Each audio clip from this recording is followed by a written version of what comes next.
how to fix Western Union error code C7777. Well, hello everyone, welcome back into the channel. In this video today, I'll guide you through the steps and how you can fix Western Union error code C7777.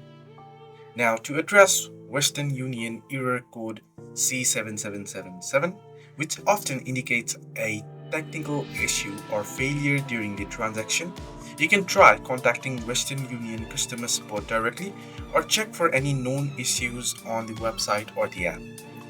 So first, let's break down the potential causes for it. The first is the technical glitches. The error could stem from temporary problems with the Western Union website, app, or the systems. It also could be incorrect or incomplete information, so you want to check it that it is accurate. Then ensure your chosen payment method, credit card or bank account, is valid and has sufficient funds as well. Sometimes a temporary error on Western Union's end can cause this, so you can wait for a while and check it, or you can contact customer support. If you are using the app or website, ensure you have completed any necessary verifications as well. If you have tried common steps and the error persists, escalate the issue to a higher level of customer support and you should be able to fix the issue. Hope this video helped. Do like and subscribe, and do not forget to leave comments down below as well.